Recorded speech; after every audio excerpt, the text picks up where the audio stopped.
Ini Haris Sultan. Saya bukan Kristen dan tidak punya rasa cinta pada agama manapun. Selama bertahun-tahun, saya mulai mengagumi sifat Kristen yang ramah dan damai yang dulu sering saya abaikan. Kini, disinilah kita. Dan tidak, saya tidak akan masuk Kristen. Satu-satunya waktu saya akan masuk agama apapun adalah ketika saya melihat buktinya. Tapi satu hal yang selalu mengganggu saya adalah kenapa orang Kristen begitu damai sampai-sampai mereka bahkan tidak membela apa yang seharusnya menjadi milik mereka. Maaf, mungkin masih ada sisi Muslim dalam diri saya. Saya yakin harus melawan dan membela hak kita, bukan membiarkan diri disakiti tanpa perlawanan. Hal seperti ini tidak terlalu saya pikirkan, karena saya ingin orang Kristen melawan. Saya ingin orang Kristen berkata, ini negara kita. Ini adalah nilai-nilai kita, dan kita akan membelanya dengan tegas jika memang harus. Jadi, United Kingdom Independence Party, yang merupakan partai konservatif sayap kanan di Inggris, akan mengadakan pawai jalan bersama Yesus. Tapi polisi metropolitan dengan segala kebijaksanaannya telah melarangnya karena mereka tidak ingin menyinggung penguasa muslim mereka. Scotland Yard membatalkan pawai United Kingdom Independence Party di London Timur karena khawatir memprovokasi komunitas muslim. Padahal umat muslim belum memberi tanggapan apapun. Hei, kamu tahu, kami tidak akan membiarkanmu mengadakan pawai ini. Tapi polisi metropolitan secara preemptif menyadari bahwa ini akan menyinggung umat muslim. Beginilah lemahnya dan tunduknya mereka. Demonstrasi ini berjudul Berjalan Bersama Yesus. Apa salahnya? Umat muslim bilang mereka mencintai dan menghormati Yesus. Sebenarnya kalian juga harus berbaris, tapi mereka tidak mau karena hanya peduli pada Muhammad, bukan Yesus. Ya, mereka punya Yesus versi sendiri yang berbeda dengan Yesus di Kristen. Jadi mereka peduli pada Yesus versi mereka, bukan Yesus dalam agama Kristen. Lihat postingan tanpa malu polisi Met.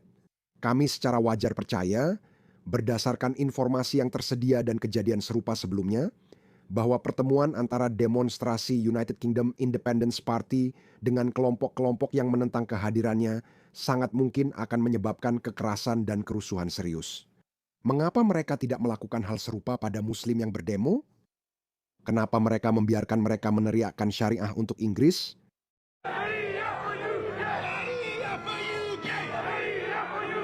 Mengapa mereka membiarkan unjuk rasa pro-Palestina diadakan? Jika Barat sangat mendukung Zionis Israel, mengapa mereka tidak memberikan wilayah di Jerman saja? Mengapa tidak ke tempat asal Hitler dan mendudukinya? Dan karena kita tahu sifat orang-orang ini sebenarnya. Mengapa setiap beberapa ratus tahun para Zionis ini dibantai? Karena Hitler tahu bagaimana menghadapi orang-orang seperti ini. Apakah karena mereka tahu orang Inggris asli damai dan tidak akan menimbulkan kekerasan atau kekacauan besar? Apakah itu sebabnya berisiko mengadakan acara di lokasi ini dalam situasi seperti ini? Ngomong-ngomong, lokasinya adalah Tower Hamlets yang merupakan pusat ekstremisme Islam. Jadi, mengapa populasi Muslim di Inggris begitu agresif dan penuh kekerasan dan semua orang takut pada mereka? Kenapa? Itu karena para influencer Muslim seperti Muhammad Bankrupt, Hijab, dan Dildo Boy diizinkan untuk menyebarkan racun mereka secara terbuka, tanpa gangguan, dengan penuh kesombongan. Dengarkan Dildo Boy, apa yang dia katakan? Orang-orang ini bahkan tidak merasa perlu mengatakan hal-hal ini secara tersirat. Kau tahu kenapa? Karena mereka sadar mereka pengecut. Di pemerintahan kita, baik Australia maupun Inggris, ceritanya selalu sama. Keir Starmer Shobana Mahmud. Mereka seharusnya mudah menghentikan orang-orang ini karena punya undang-undang ujaran kebencian. Tapi nyatanya tidak pernah dilakukan. Saya punya konsep ummah. Kami tidak sepenuhnya berkomitmen pada gagasan negara bangsa. Lihatlah bahwa kita memiliki komunitas Muslim, itulah yang kita setia, komunitas Muslim global. Apakah mereka orang Gaza, Somalia, atau siapapun. Kami tidak peduli dengan gagasan negara bangsa seperti Inggris. Namun orang kereta yang tak tahu malu ini dengan mudahnya memakai kekuatan paspor Inggris. Sangat santai dengan itu, sangat santai memamerkannya. pergi kemana saja di dunia, menggunakan kebebasan berbicara yang telah diberikan kepada mereka berkat gagasan negara bangsa. Jika tidak sesuai keinginan mereka, mereka bisa mengabaikan pengkhianatan. Kita perlu mengembalikan hukum pengkhianatan. Keberanian ini hanya pura-pura. Lihat dia, cara dia duduk di sana, makhluk sombong dan keji ini. Cara dia duduk di sana dengan begitu membanggakan diri. Itu karena dia tahu bahwa kita punya pengecut di pemerintahan kita. Itu karena dia tahu kita punya pengecut di pemerintahan kita. Mereka tidak akan bertindak. Jika saya menteri dalam negeri Inggris, saya jamin dalam 6 bulan semua orang akan bertanya, seberapa tinggi Anda ingin saya melompat? Dan saya tidak akan menggunakan cara-cara kekerasan, saya tidak akan menyiksa mereka, saya tidak akan menggunakan metode Khamenei atau Xi Jinping atau Putin. Deportasi itu saja, kita tidak akan kehilangan kemanusiaan hanya demi membuat mereka patuh. Apakah ada di antara kalian yang tidak memuja negara? Katakan, adakah di sini yang beribadah di Inggris atau memuja negara? Apa? Argumen orang-orangan sawah. Mematuhi hukum negara bukan berarti memuja negara. Kamu, bodoh, telah memberikan beta pada negara. Tentu saja tidak. Pertama, tak ada entitas yang pantas untuk itu. Insya Allah kita akan menyaksikannya. Kedua, Islam tidak demikian. Jangan kaitkan dengan negara muslim, cukup praktikkan di sana. Dan kamu tahu apa yang mereka katakan? Mereka bilang, oh, kalian mengebom kami dengan baik. Jangan ikut campur dengan kepentingan kami. Jangan coba-coba menghapus Israel dari peta. Jangan coba-coba menerbangkan pesawat ke gedung kami. Kami akan membiarkan kalian sendiri. Loyalitas kita pertama dan terutama kepada Allah Subhanahu wa taala, Nabi dan orang-orang beriman. Di situ letak kesetiaan kita, dari sanalah kemenangan dan pembebasan datang. Ini bukan hanya soal kesetiaan pada nabi, agama, atau komunitas muslim. Kemenangan akan datang dari sana. Apa yang mereka maksud dengan kemenangan? Maksudnya menguasai tanahmu, menundukkanmu, dan mengibarkan bendera Islam? Lihat, mereka mengatakannya terang-terangan. Ini jelas, saya tidak menambah apapun. Apa maksudnya? Apakah kemenangan akan datang dari sini? Kemenangan apa? Itu menjadi masalah bagi mereka yang percaya kita harus memuja negara. Contohnya Tommy Robinson berhasil mengumpulkan 150.000 orang di London. Ya, 3 juta orang tentu saja. Apakah ada sesepuh yang ingat pawai sayap kanan ekstrim dengan 150.000 peserta di London pada masa kalian? Itu pekerjaan ringan baginya, itu pekerjaan ringan baginya. Dia tahu dia takut. Akan ada jutaan lagi, waktunya hampir habis. Kamu akan dideportasi, bocah dildo. Kamu akan dideportasi, dipermalukan dan diusir. Dan semua teman-temanmu, mereka akan memohon pada mereka. Tidak. Kami tidak peduli dengan umat. Itu hanya keberanian kami saja. Kami hanya mencoba menyemangati orang-orang kami. Kami sudah kalah. Tolong, jangan usir kami. Kami tidak mau kembali ke negara muslim kami yang kacau. Kami benci hidup di sana. Tolong jangan usir kami.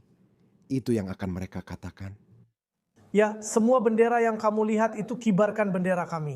Tapi kalau bicara soal solusi, menurut saya fakta bahwa kami berhasil mendapatkan 4. Saya tidak tahu, karena saya bukan editor video ini jadi terlihat terpotong-potong. Saya akan berhati-hati dan menunjukkan jika ada yang terdengar di luar konteks. Menurut saya keberhasilan mendapatkan 4 anggota parlemen muslim independen adalah cerminan baik. Dan kita seharusnya menargetkan lebih banyak lagi. Masa depan kita bukan di partai buruh, saya akan membahasnya. Jadi, dia setia pada gagasan komunitas muslim, bukan setia pada gagasan negara bangsa. Namun, bolehkah memakai cara demokratis yang hanya diciptakan atau dimungkinkan oleh gagasan negara bangsa? Khilafah tidak mengadakan pemilihan umum. Kenapa kamu tidak ke sana? Pergi ke Afghanistan. Dia sangat mendukung Afghanistan, bahkan pergi ke sana. Dia dan pacarnya Muhammad Saleh juga ke sana. Lalu kenapa kamu tidak ikut pemilu di sana? Oh, jadi kamu tak bisa ikut pemilu di negara muslim sejati. Saya mengerti. Lihat betapa munafiknya mereka yang pelin-pelan, hanya mengambil yang menguntungkan, lalu melempar sisanya ke wajahmu. Pemerintah pun diam saja. Tidak ada solusi lain. Kembalikan undang-undang pengkhianatan dan hukuman mati. Dan itu bahkan tidak akan sampai sejauh itu. Seperti yang saya katakan, kita tidak perlu menyiksa mereka, kita tidak perlu mengeksekusi mereka. Tidak, kita tidak melakukan itu. Oke, kita sudah melewati zaman kegelapan. Tapi kita punya alat, yaitu mencabut kewarganegaraan, alat yang sangat indah. Kamu tahu, Donald Trump pernah bilang tarif adalah kata terindah dalam bahasa Inggris. Saya bilang mencabut kewarganegaraan adalah prinsip terindah. Di negara-negara barat indah sekali. Saya mengerti kenapa orang merasa tidak nyaman dengan gagasan mencabut kewarganegaraan seseorang.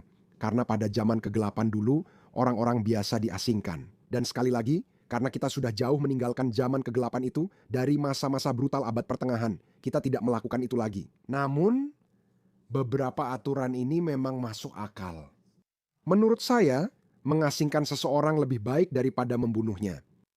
Kalau kamu bisa bilang, maaf, kamu berbahaya bagi kohesi sosial kami. Kamu tidak cocok di masyarakat. Kami harus mengusirmu. Kami tidak mau negara kami seperti keinginanmu.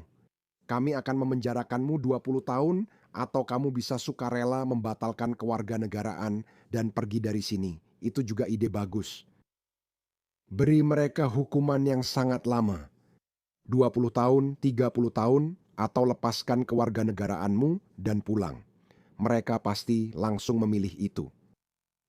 Di kota seperti Birmingham ada 20-25 daerah pemilihan di mana Muslim jika bersatu bisa menentukan kemenangan. Bukan berarti itu adalah solusi, tapi setidaknya itu suara yang lebih keras dan lebih berprinsip di parlemen. Jika tidak ada Muhammad Ayub, menurutmu? Menarik, partai buruh tetap berusaha meraih suara mereka meski mereka bodoh. Hal serupa akan dialami Partai Demokrat di Amerika. Jika orang bodoh di Amerika mengira memberi kewarganegaraan pada kaum sektarian dan kesukuan akan membuat mereka jadi pemilih setia seumur hidup. Saya punya properti pantai di Afghanistan untuk Anda. Bukan seperti itu caranya. Anak-anak mereka akan berbicara dengan aksen asli, memahami sistemnya, membentuk kelompok sendiri, dan tidak terkait politik kiri. Menurutmu, orang yang selama ini kamu dukung akan mendukung politik pro-lesbian, gay, biseksual, transgender, queer transgender? Mereka membencimu. Kamu membenci pihak kanan di negaramu seperti kaum konservatif dan Kristen. Orang-orang ini lebih konservatif, radikal, dan sayap kanan daripada warga asli negaramu. Benar?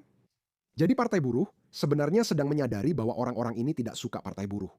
Muhammad Ayub, menurutmu ada Yuban? Jika tidak, apakah Makabe akan dilarang? Tidak, Jujur saja, kamu benar. jika ada anggota parlemen partai buruh di daerahmu, apakah Makabe akan bertanding melawan pendukung mereka? Tentu saja mereka akan melakukannya, kamu tahu, mereka pasti akan melakukannya. Itu karena kamu punya anggota parlemen independen dan juga karena kepala polisi yang cukup baik di West Midlands. Cukup baik, ya, benar-benar pengecut. Saya tidak bisa memuji polisi. Kamu tidak mau memuji polisi, padahal mereka sudah melakukan semua keinginan mereka, tapi tetap tidak dipuji.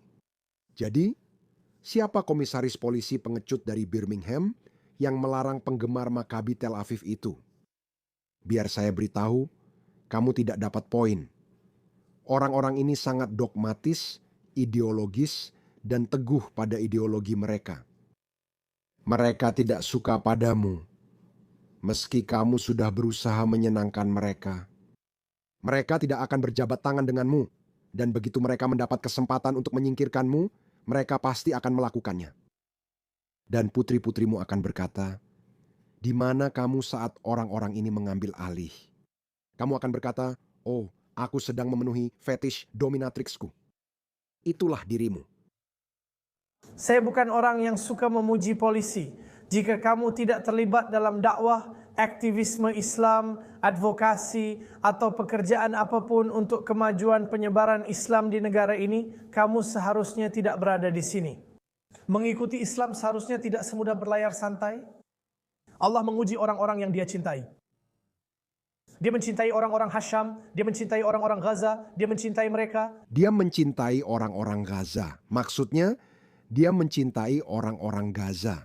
Anak-anak mereka terbunuh, anggota tubuh berterbangan kemana-mana.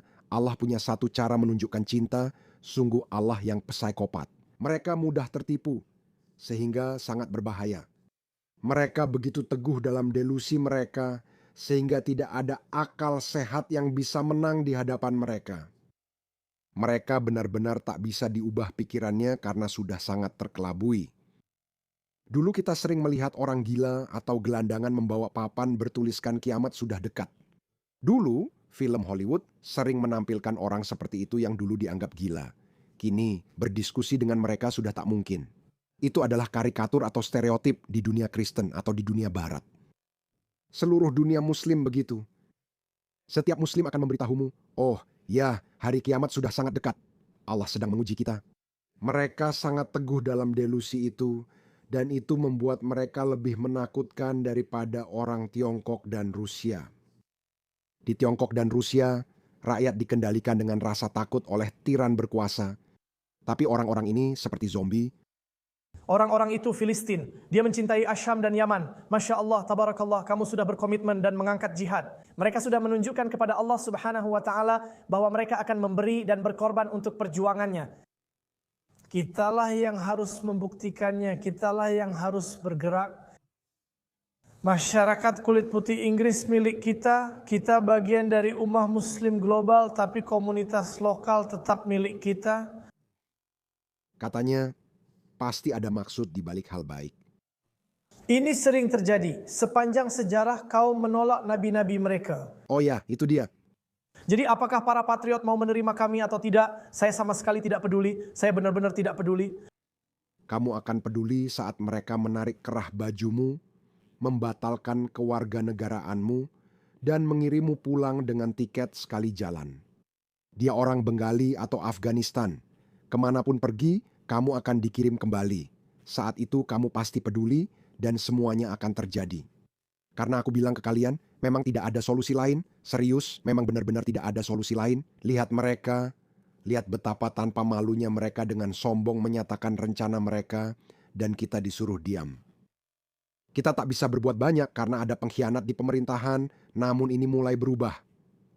Oh ya, kemarin di Australia, saat Hari Australia, kami menggelar unjuk rasa. Salah satu saluran utama kami, Channel 10 menampilkan warga Australia biasa. Hanya bilang di televisi nasional, kami tidak mau ada Muslim dan pembawa acara tertawa.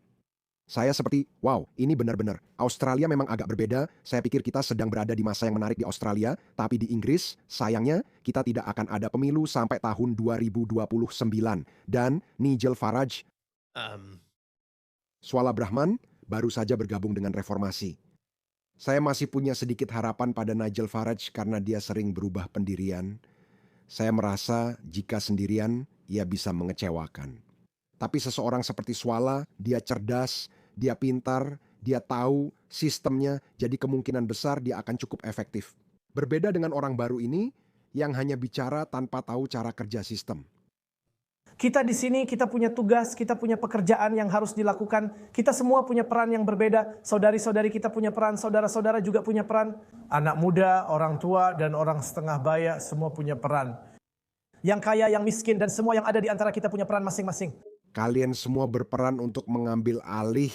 Maksud saya, kalian sudah menonton videonya kan? Ya, mereka selalu mengatakannya terus-menerus. Dan kita seolah-olah harus menerimanya, kita harus diam saja dan perlahan menghilang, pergi begitu saja ke matahari terbenam. Tapi itu tidak mungkin berjalan seperti itu. Kurangnya tindakan dari pemerintah membawa kita semua ke jalur tabrakan, dan jalur tabrakan itu akan sangat brutal. Semakin lama kita menundanya. Masuk parlemen, buat dan terapkan undang-undang ujaran kebencian pada mereka. Ini kebencian. Ini adalah kebencian terhadap segala hal tentang Inggris, nilai, sejarah, budaya, norma, dan demokrasinya. Hei, itu kata dia. Aku bahkan tidak percaya pada negara bangsa. Kami tidak peduli soal itu. Oke, kamu juga tidak peduli. Keluar, batalkan kewarganegaraanmu, jadilah warga umat Muslim. Buat mereka bertanggung jawab atas kata-kata dan standar mereka sendiri. Tapi ya, kurasa di Inggris, kita harus lihat apa yang dilakukan oleh reformasi. Tapi kalau itu tidak terjadi, akan ada revolusi. Negara-negara barat akan menuju revolusi. Karena, ya, jumlah penduduk asli di Inggris sudah turun dari 99% menjadi 80%, tapi itu tidak akan turun dengan tenang sampai 50%. Itu tidak akan terjadi. Sesuatu yang besar akan terjadi sebelum itu. Saya akan pergi ke Vietnam atau Thailand atau ke tempat lain ketika itu terjadi, karena itu tidak akan menyenangkan. Izinkan saya membuat prediksi yang sangat jelas. Dalam 10 hingga 15 tahun ke depan, kita akan melihat munculnya gerakan separatis Islamis yang serius di Eropa. Jangan percaya saya, mereka sudah mulai rencananya. Lihat saja Muhammad Hijab, apa yang dia katakan, dia mengatakan hal itu. Ada hampir 50 juta muslim di Eropa, itu lebih banyak muslim di Eropa daripada di beberapa negara muslim. Dengarkan apa yang dia katakan. Jumlah kita besar, ada 50 juta muslim di Eropa. Jumlah muslim di Eropa lebih banyak dari beberapa negara mayoritas muslim. Jika digabung jadi satu negara, akan termasuk negara muslim terbesar di dunia. Itu kenyataannya. Jika semua muslim di Eropa menjadi satu negara, negara itu akan masuk 10 besar atau 15 besar negara muslim terbesar di dunia, itu akan menjadi negara besar. Kita adalah orang-orang besar. Tetap saja akan jadi tempat buruk. Bayangkan Suriah, Afghanistan, Albania, Lebanon, Pakistan, Benggala, Libya, Maroko. Mereka tinggal di satu negara muslim. Di benua makmur seperti Eropa, mereka sudah memiliki institusi mapan, sistem perbankan, jalan, dan infrastruktur. Namun, mereka tetap bertengkar karena tidak sepakat bentuk Islam yang memerintah. Setiap budaya cenderung mencoba mendominasi yang lain dan akhirnya tidak akur. Bahkan, Muslim pun tidak akur satu sama lain. Oke, jika tidak bertengkar dengan Yahudi dan Kristen, mereka saling bertengkar. Saya tidak ngomong aneh, lihat saja negara-negara Muslim. Jadi negara itu tetap akan menjadi tempat yang buruk dan mereka tidak akan bahagia. Dan kamu tahu apa yang akan mereka lakukan? Mereka tetap akan mulai bermigrasi ke negara-negara barat. Jadi kita harus mulai bertindak seperti Muslim saja. Kita harus mulai bertindak. Itu dia. Mereka sudah menjalankan rencana. Dalam 5-10 tahun ke depan akan ada gerakan Islamis separatis di Eropa. Komunitas harus menjadi konsekuensi. Buat mereka berpikir, oke, kalau kita main-main dengan komunitas ini, apa yang akan terjadi? Kita harus mulai. Tidak. Kamu tahu? Mereka akan berpikir, itu akan memunculkan lebih banyak suara sayap kanan di Eropa, dan mereka akan menangkapmu, menyeretmu, dan mendeportasimu. Banyak dari kalian akan dideportasi, itu akan terjadi. Lupakan ini, lupakan gagasan bahwa orang barat. Eropa sudah merupakan benua yang sangat kecil dari segi luas daratan. Eropa lebih kecil dari Australia. Oke, Australia. Eropa lebih kecil dari kita, Australia. Ya, kita hampir kosong, tapi ada 750 juta orang yang tinggal di Eropa. Orang-orang yang paling terdidik, paling makmur, paling berbudaya. Kamu pikir mereka akan menyerahkan sebagian besar wilayah untukmu? Orang-orang? Itu tidak akan terjadi, nak. Berpura-pura mengendalikan karena memang begitu. Tidak, kamu tidak. Kamu akan main-main dan menanggung akibatnya, seperti yang selalu kamu lakukan. Mereka suka main-main karena percaya bantuan ilahi. Itu yang mereka pikirkan saat melakukan 7 Oktober. Lihat apa yang terjadi. Lihat akibatnya. Gaza hancur rata, Hizbullah lenyap, Houthi goyah, dan sekarang Iran akan segera merasakan akibatnya. Seluruh jaringan akan segera dihancurkan, tapi tidak ada bantuan ilahi yang datang. Orang-orang ini memang menyedihkan. Firman Allah itu mulia. Inilah sebab generasi salaf sukses menyebarkan Islam ke dunia. Mereka brutal, memenggal dan memotong-motong orang. Cara ini sudah tak bisa dipakai lagi sekarang. Lihat yang mereka lakukan di Iran, membunuh 20.000 orang pada 8-9 Januari. Dalam 48 jam, mereka membunuh 20.000 orang menurut beberapa laporan, meski sebenarnya tidak pasti. Kini, bahkan putra Presiden Iran sudah mengaku. Putra Presiden Iran meminta pemerintah memulihkan internet usai pemadaman selama protes. Putra Presiden Iran meminta pencabutan pembatasan internet di negaranya. Dia mengatakan, tidak ada yang akan terselesaikan dengan mencoba menunda saat ketika foto dan video tentang protes yang ditindak dengan kekerasan oleh rezim beredar. Dia bilang, seperti yang saya juga katakan, video-video ini pasti muncul. Lalu apa yang akan Anda lakukan? Artinya, orang yang sebelumnya dan sekarang tidak puas akan bertambah dalam daftar ketidakpuasan. Mereka mengatakan, sesuatu yang harus kita hadapi, cepat atau lambat, itu akan terungkap. Begitulah cara mereka memerintah saat itu. Menurut Muhammad Hijab, para salaf sukses karena saat itu belum ada internet, jadi kekejaman mereka tidak terekam. Sekarang hal itu tidak mungkin terjadi. Bahkan rakyatmu sendiri akan bangkit melawanmu, seperti yang terjadi di Somaliland dan di Iran. Mereka punya keberanian luar biasa dan tawakal besar, yaitu berserah diri pada Allah. Aku sadar, aku melakukan ini demi Allah, apapun hasilnya. Inilah konsep kesyahidan. Dan saya menganggap itu keuntungan. Orang yang mau bunuh diri punya inisiatif. Sungguh luar biasa bahwa orang-orang yang mendorong orang lain untuk siap mati demi sebuah tujuan, tidak pernah mati sendiri, tidak pernah.